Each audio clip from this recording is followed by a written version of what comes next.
En se penchant sur les relations de cohabitation entre locataires, nous tenions à mettre en lumière l'influence que peut avoir l'insertion du soutien communautaire en logement social au sein d'un milieu de vie. Pour l'occasion, Claude Sirois, un gestionnaire qui fait également un travail d'intervenant à la Frome, nous partage à son tour un témoignage qui montre l'envers de la médaille, celui du travailleur qui accompagne des locataires. Bon, écoutez, il faut se mettre en contexte. Pas parce que tu demeures dans un bloc où c'est qu'il y a des logements subventionnés que ta vie appartient à l'organisme. Tu es chez vous, tu es dans ton appartement, tu as le droit à ton intimité, à ta vie privée. Maintenant, tu dois collaborer à la communauté, à la petite communauté qui est ton organisme. Donc, faut que cet organisme-là puisse vivre. Et pour vivre, c'est sûr que ça prend une participation active à la vie du groupe. Ça veut dire assister à l'Assemblée générale annuelle, participer dans différents comités si possible, ou du moins aux fêtes ou aux activités que l'organisme va organiser. Donc, la plupart des locataires, il y a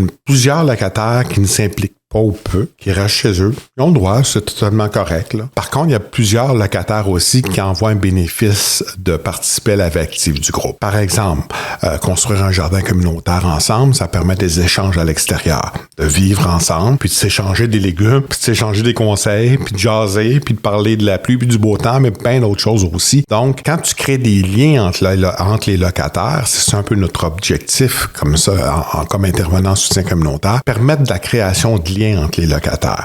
Quand ces gens-là créent des liens entre eux, c'est plus facile par la suite, quand il y a des risques de conflits, de désamorcer ces conflits-là. Je vais te citer un petit bout du cadre de référence en logement soutien communautaire. Le soutien communautaire recouvre un ensemble d'actions qui peuvent aller de l'accueil à la référence, en passant par l'accompagnement auprès des services publics, la gestion des conflits entre les locataires, l'intervention en situation de crise, l'intervention psychosociale, le support aux comités de locataires et aux autres comités de l'organisation communautaire. Maintenant, on a la définition officielle. Donc, ça se définit comment? C'est de soutenir les gens dans l'exercice de leurs droits.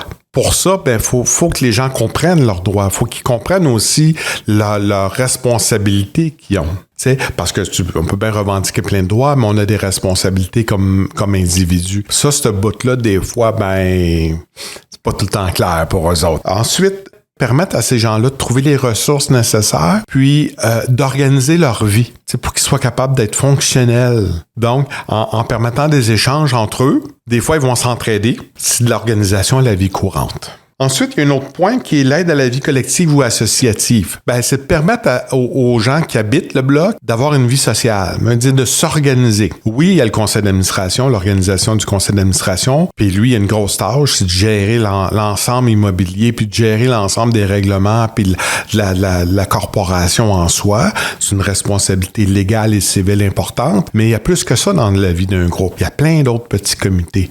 Par exemple, le comité de loisirs ou social qui organise avec le soutien communautaire la fête d'Halloween à chaque année, ça crée un pôle d'attraction qui est intéressant pour eux, puis une vie active aussi. Ça développe la culture entre les individus. Ça élargit les horizons. Et on peut terminer avec l'autre point qui est les activités de type de relation d'aide.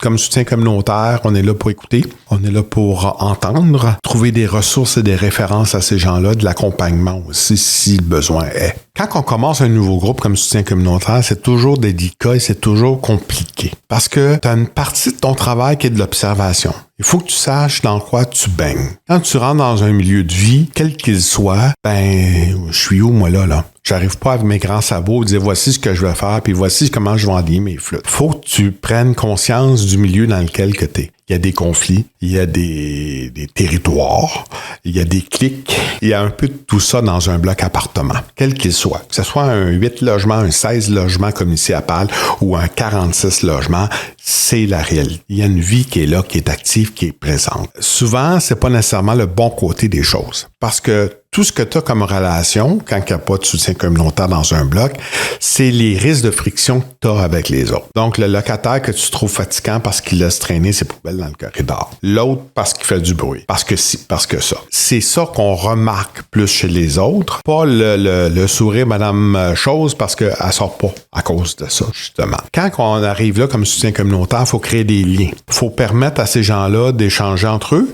Mais comment qu'on fait ça? Ben, faut briser la glace. Ici, à Pâle, tu vois, ça a été beaucoup justement avec les jeux de dés, les jeux de cartes au début.